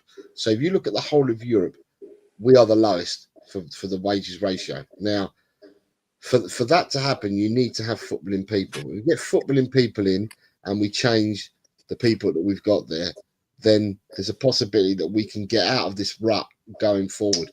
But at the moment, there's too many. It's like a washing machine effect. Everyone's in that washing machine, and that cycle's going round and round and round, and everyone's just smashing each other, going round and round and round. And it's just a perfect tsunami at the moment. And I just think that we do need change, but it needs to be fundamental change. It's not about one area. There's all the areas need to be looked at. And I'm thinking to myself that if we can get footballing people in to make footballing decisions, then we got half a chance going forward in the future. But as things stand at the moment, you get rid of Postecoglou, you bring another manager in, they're going to be failed. And it doesn't matter who you bring in. And kind of what Tom said earlier kind of makes sense as well, whereby with Iraola, now don't get me wrong, he's a good up and coming manager, but it's perfect for him what's happened at Bournemouth. Do I think Thomas Frank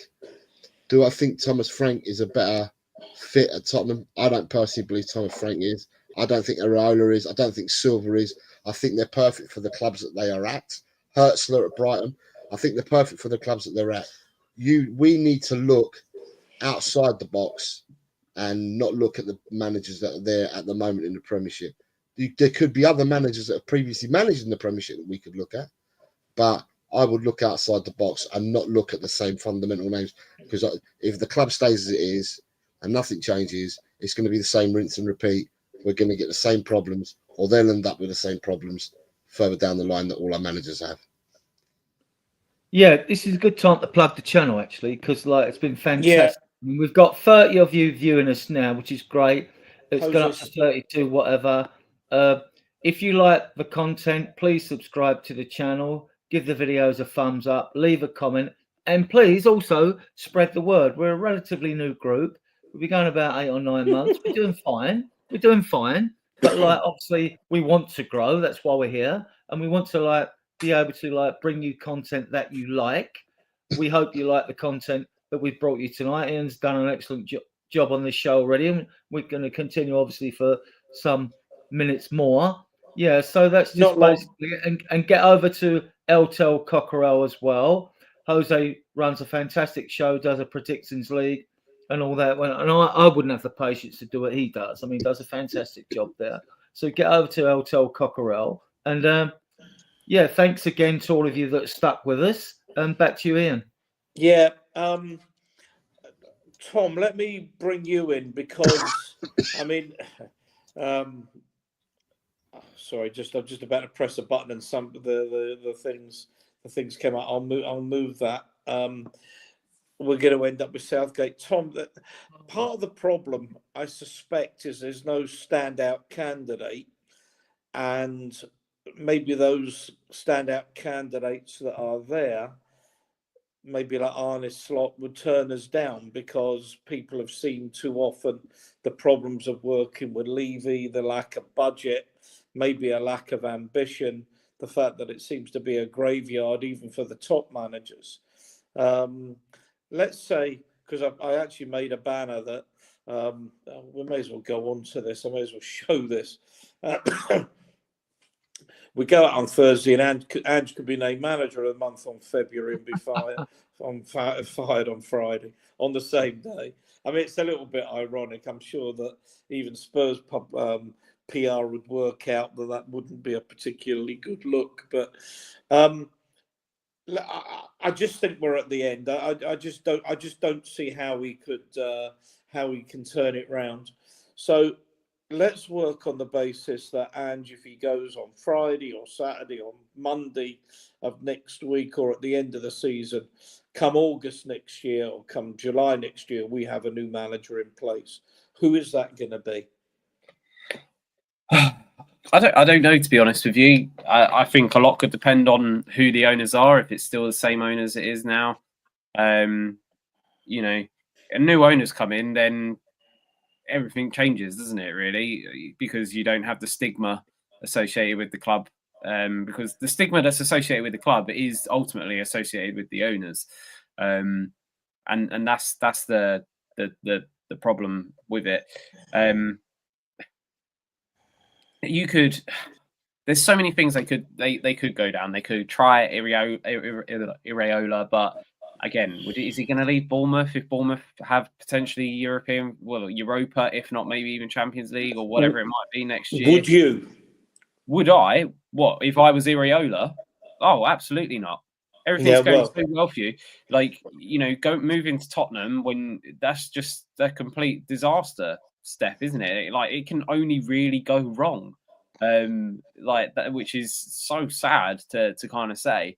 So therefore, I think of the managers of that ilk, the reason why I say Thomas Frank is because I feel like actually he is probably the best tactical manager who can play attacking football, because he did that with Brentford when they were in the Championship. Like, they were playing very, very front-footed, possession-based attacking football, but he's also played counter-attacking football. He's also, so there's a lot of tactical fluidity in how he can play, and I feel like he would be one that would be willing to leave Brentford to come up or sideways or down or whatever across to Tottenham Hotspur. There's the Stuttgart manager, which is being quite well renowned and touted at the moment. Hones, again, plays very attacking football, not too dissimilar to what Ange plays, but a bit more pragmatic. But again, a lot of people are saying that if he leaves Stuttgart, it's only going to be for a team that's in the Champions League. So then you're looking at people like Michael Carrick at Middlesbrough, and then you're looking, you know, do you just give it to Mason, or can you somehow manage to persuade Pochettino to ditch, you know, USA job to come? But I think he's too contractually tied into that to be able to make that move, unless he can do both at the same time, which managers have done that in the past. But, you know, and then the only other one that's being touted around at the moment, who I think would be a good manager, but there's no guarantee it'll work in a Prem, is Simone Inzaghi, the current Inter Milan manager, I believe. He's being touted around by Paratici to, you know, potentially come. I just don't see. Someone's just put Glasner. Glasner wouldn't be a terrible shout, but again, what about the ex Dortmund manager, Versnick? What's his name? If you actually speak and look at, I've looked at like so sad because when his name started getting put about, I was like, I need to find out a bit more before I can form an opinion, and searched like Dortmund Reddit feeds and stuff like that, and Dortmund fans hated him, like absolutely hated him. And they found him really negative and disappointed. And he was good at kind of like competition footballing and getting you through the rounds and stuff like that. But league form was like abhorrent, and they just couldn't connect with him in the slightest. So you know, the problem is people see these YouTube videos where it's like the Terzic masterclass, and he goes on for half an hour about how he masterminded them getting to the final. Whenever it's like, oh, he's the guy. But then I've seen ones where Roy Hodgson's done that, but you wouldn't exactly fucking want Roy Hodgson as your manager. Like, Yeah. So everyone can be a tactical. I mean, Neil Warnock was probably one of the greatest tacticians there was, but no one would want him as their manager and stuff, would they? Colin is not coming to my club, and if you need that explained, I'll explain it later. I think the issue that you got, lads, right, is Tottenham publicly. Right? Yeah. So what I'm going to say to you now is, it's not about who we want; it's who would want us. No, but publicly, I'm talking about all these managers that people keep rapping and talking about. All they got to look back is to what happened to Martin Yole at half time. Yeah. That was public, well known to everybody. Then you go on to the next one, the falling out with Harry Redknapp that he had when Harry Redknapp was let go. And then what Harry had to say publicly. This is all in the public, so it'll come out in the public. Tim Sherwood, and then the falling out and what Tim Sherwood had to say about the club and that. Then you've got the Pochettino not backing him for 2 years, and then the public falling out between them both when they got rid of him and they tapped up Mourinho to come into the side. Mourinho and his public rants about what he thought about Tottenham as well. Then you got Nuno came in and what we did to Nuno publicly, it can be seen by everyone. Then you got the Conte and his famous March the 20th speech after the Southampton game, what he said about the club and that, and the falling out and what he still continues to say about the club. These things are for the public can see this, so can other managers. Now, football is no different to any other profession. It's incestuous. They all talk to each other. They all know about each other. They all talk to each other, whether you're at the same club or not. Everybody knows what goes on in football, right? And to me, I think that every year and everything that comes out that's public about the managers and stuff would put people off more. The only reason why you'd get any managers coming to the club is if you were to pay the top dollar for them. Otherwise, managers ain't coming to your club. Yeah, there is that, unless you can find, Poch Mark II. He wasn't first choice, was he? Third. He was first choice. So like, I don't know. I mean, I'm so engrossed with Tottenham, the under-21s, the 18s, the first team's got everything around Spurs. The only time I get involved really in transfers is when I go and look at all these videos of players we're linked with, But other than that, you'll know more about other Premier League first team squads than I will. You'll know more about that. Regarding managers out there, I'm totally clueless about it because, like, I know the ones in the Prem, and I just want a tactically astute manager who plays attractive attacking football because that's what I've been brought up on when I've watched us win trophies. So like, when I hear anything negative about a manager, I don't want him, basically. But like I said, I'll go for a Tuchel, Nagelsmann type, because I think, I think Nagelsmann's turned us down already. I suspect we wouldn't go back there. And also, what I worry about him... We'll take Poch back. It's the same with Tuchel, is that they tend to fall out with players. Yeah. And I don't know that we want a manager, because if we're looking for something long term, you don't want to go through this. Oh, the players don't like the manager again. Do you know anything about Pochettino's contractual situation? I can't believe he's got a clause that says if Tottenham come running, knocking on my door, I can leave the job. Yeah, but I think what it is, right, Ian, I think it's more so that they're holding the biggest event in football in 18 months' time, or a year and a bit's time. They're holding the biggest event. The USMT, or whatever they call themselves, they have put so much money and time and effort to host this World Cup. and they've paid the money to bring Poch in as their manager, it would be sacrilege for Poch to leave USA in the lurch with all this that's hanging over. Yeah, and I just think You can do it. You can do it. I mean, do you can what, leave, but like you've alluded to, Jose, the point is, it's a bit like players, with their clauses, they keep their mouths shut and they go, they get their bonuses, blah, blah, blah, all that. But then, if Poch goes, he's then got to buy his way out of that contract. And we don't know the intricacies of that contract. And if there are, whether there would be some sort of penalising clause in that or not. I just think it's too much to the manager of the hosting nation to try and they put all their eggs into their baskets with arranging this World Cup, stadia, absolutely everything, and also bringing in a manager to lead them. And I think it wouldn't be a good look if you prized away the manager of the World Cup host. It would not be a good look at all. And would you like someone like, he's ex-Spurs coach, manager of Ipswich now? Would you go for him? McKenna, I wouldn't mind, to be honest with you. I think he's got a bit of tactical nous about him. I mean, he's probably got, apart from Southampton, has probably got the worst squad. Ipswich look the most likely of those three to potentially put up a fight to staying up. He's managed through different levels and stuff like that. I wouldn't mind him. And he would make the switch from Ipswich to Tottenham 100%. He's also I think that's another massive risk, Tom. Yeah, he is lumbering in mid-table. But Ian, we're in a situation where anything we do now has to be a massive risk, because what there is no safe option now, is there?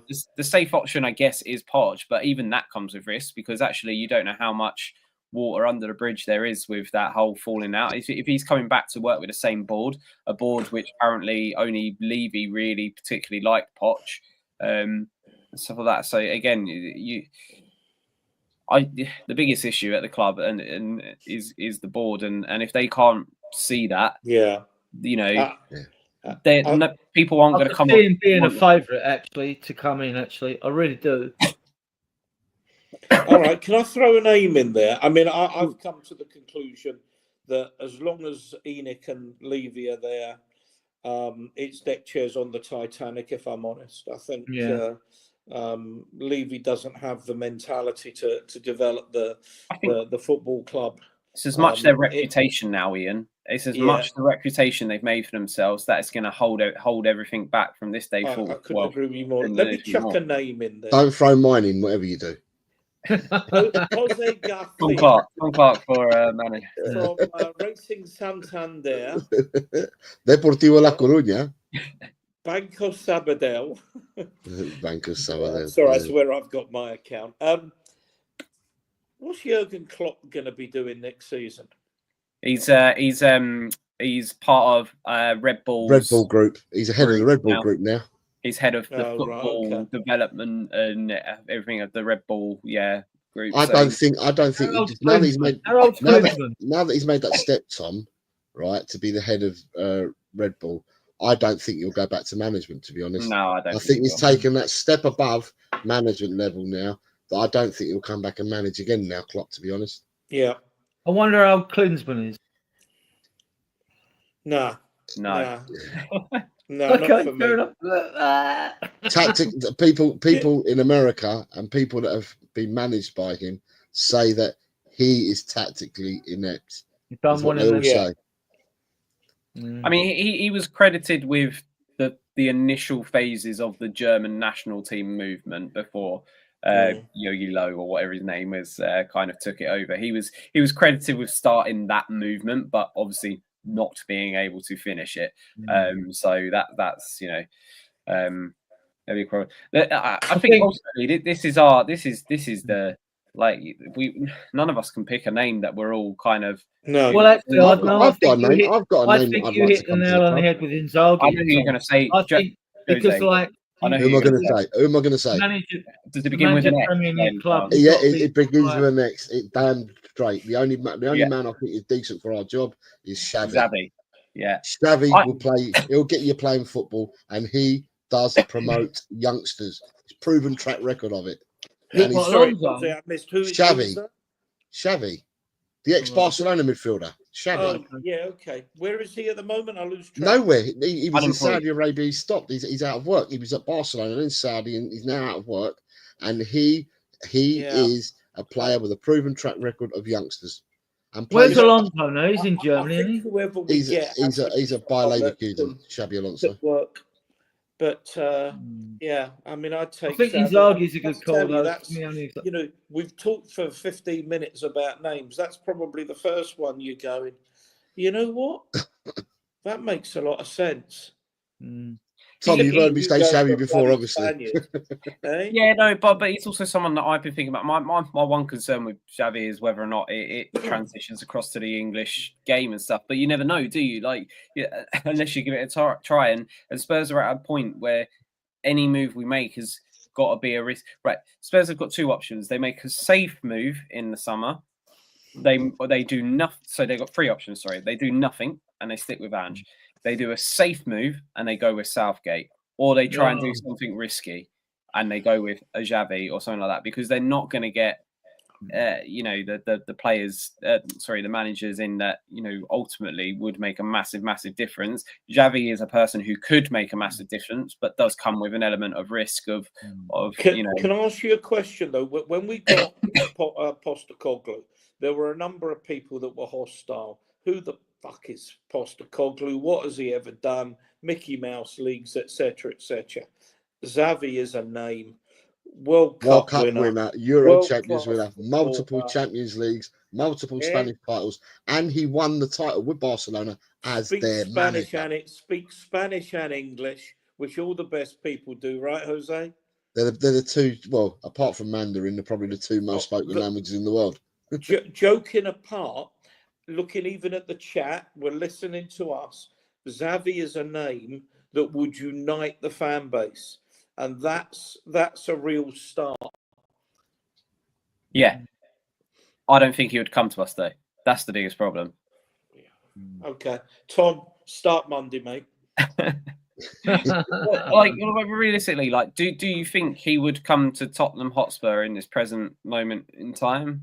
I don't know. It's an attractive job. But he went to Saudi, and we've got better players than I think Levy will have parity. Why he went to Saudi, don't we? Yeah, but the players that he managed in Saudi, we've got. Even though I think our squad is shit, and I really do, I believe our squad's poor. But even saying that, I think that it's a better squad than the team that he managed out in Saudi. I think he would look at the young players we've got as well, and it's something, that he potentially might be excited about and stuff like that.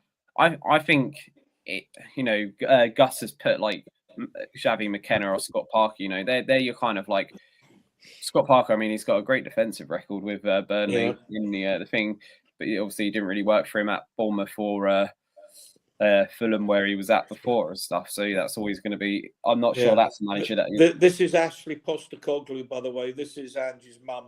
On from Melbourne. Well, Ashley, I don't know whether you've been hearing us, but no one is saying they want Ange out. We're just talking about that if the inevitable happens, and Ange, because at some stage, whether it's at the end of his contract, whether it's after Thursday, whether it's in the summer, some stage, Ange will move on. And what we're talking about here is who do we think, or who would we favour to come in and take his place if he were to leave? What's it done doing these days? We've not turned around and said we want him out. So just to make that clear. My overwhelming thing is that he's got Thursday. If he gets through Thursday, then just give him the rest of the season. He stays, yeah. Because, and like I said, if he can for the rest of this season get the team playing now that he's got the players back and they're all back in fitness, if he can get them playing in the way that he got them playing in the first 10 games of his tenure, then I see absolutely no reason why you wouldn't then continue with him. However, if nothing improves from where it is now, then there's absolutely no way he can be in a job next year. What about Zidane? Oh God, no. Who? I mean, he's a name that would get people excited, but he's not. Zidane. I think Zidane got the perfect storm. Zidane, He played for Real, and he knew most of the players that he was taking over. But yeah, in the end, they weren't enamoured with Zidane, and Zidane's never had a job since, has he? So No. I'm not sure whether Zidane would be the right person. He won 3 Champions Leagues on the spin. Here's a manager for you then. Out of contract in the summer. Just throwing names out here now. Yes. Out of contract in the summer. Carlo Ancelotti. Oh yeah. Yeah. that's I mean, an it went interesting wonderfully one. well at Everton for him, but it's gone very well for him. He's would he? I don't know. Would he? What, from Toy Story? Peter, it's too early in the morning in Melbourne to be drinking, mate. Far too early to be drinking. I know. Yeah, I saw that. Jess, evening, Jess. Not a good. You're Leeds, aren't you, Jess? Yes, she is. Yeah. Yeah, someone else from Leeds as well. Not a good weekend for Leeds. Sheffield United having a good win, and they beat Sheffield United a couple of weeks ago, 5 points clear. That's gone. But as let's put. I'm thinking I'm not running the show more than an hour and a half. It's definitely not more than an hour and a half.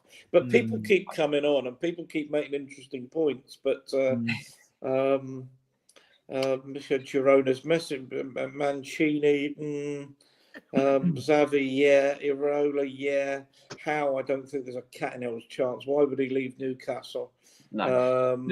I don't. The only way Howe leaves Newcastle is if whoever they are, the PFI, whoever they are at Newcastle, if they don't want him and they want to go down a different route, that's the only way Howe leaves. Is they have to push Howe. Howe won't leave because there's no need for him to leave.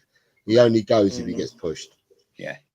That's the thing, and like a lot of the names that we've been mentioning. I know someone just say Don Carlo. Like the names we mentioned, a lot of them I'm saying in jest because I actually don't think any of these managers in their right mind would want to come to Tottenham Hotspur in the current state of it. Manchester City get fined 100 points. Pep Guardiola resigns. Do we break the bank to get Pep? No.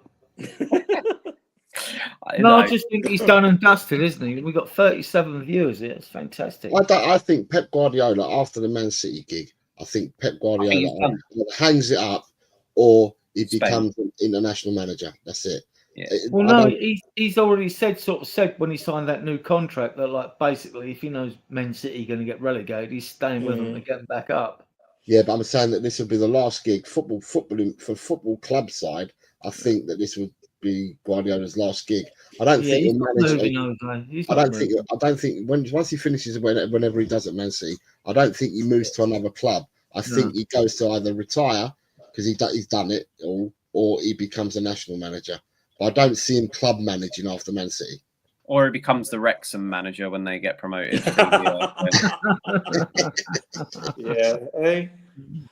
You have to learn to speak Welsh if you're going to go up to that part of Gwynedd. And it's pretty language. It's such a pretty language. Yeah. Daniel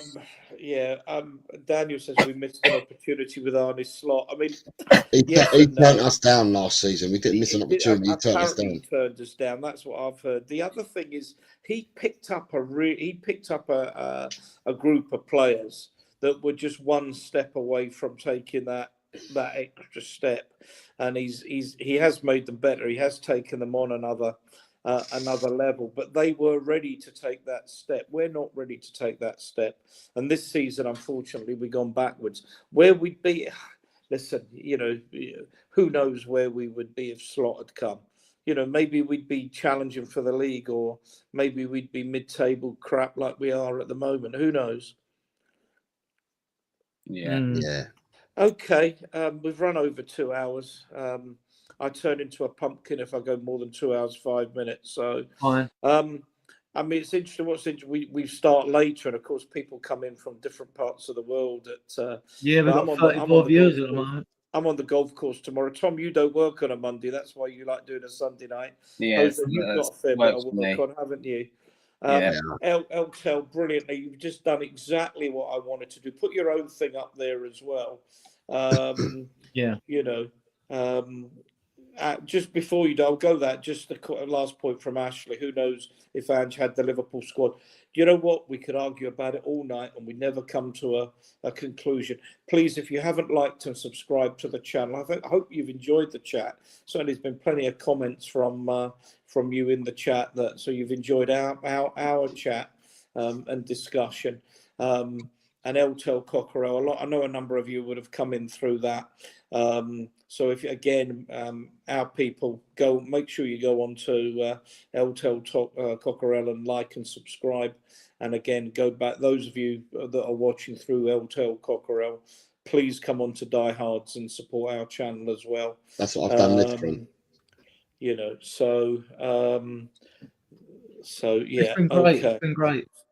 So yeah, Tom's saying, yeah, Tom, right. Well, I'm just going to knock it off anyway. So, Tom, just before we go, because you want to get off, that's fine. Any final words?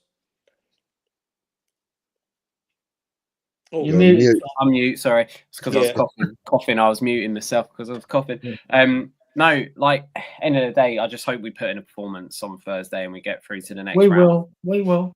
I have every faith that we'll beat Alkmaar. I don't think Alkmaar are great. They're not a great side away from home. So and we'll have more than enough to be able to beat them. We just need to beat them, and we need the team to give the crowd something to get behind, and then the crowd can get behind them, and it's a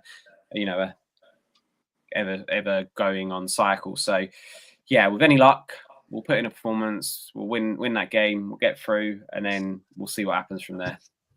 Good show, guys. Good Jose. show. Cheers, Tom. Well done, mate. Jose, yeah, cheers, Tom. I'll let you get For me, no, I'm just going to say thank you very much for having me on, lads. No. Big It's up, been a Jose. pleasure. Been a pleasure being on with you guys. It was a bit less painless than I expected it to be, because today I was like, I'd had enough. Yeah.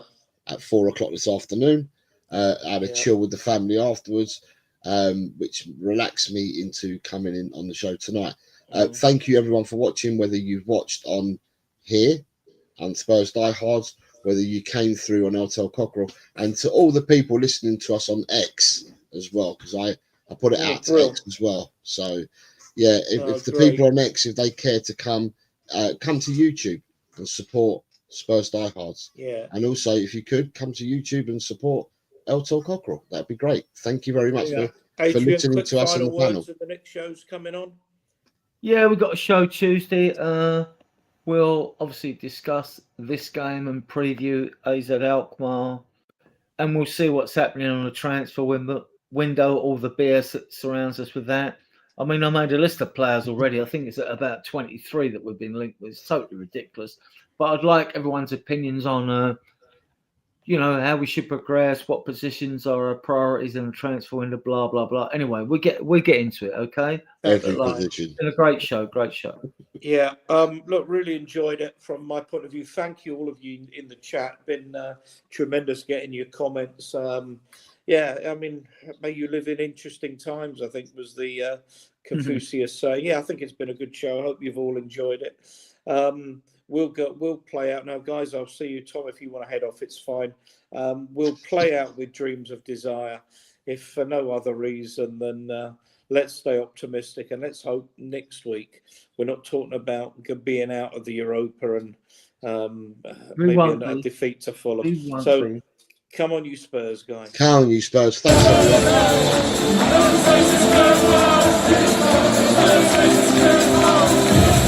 everyone.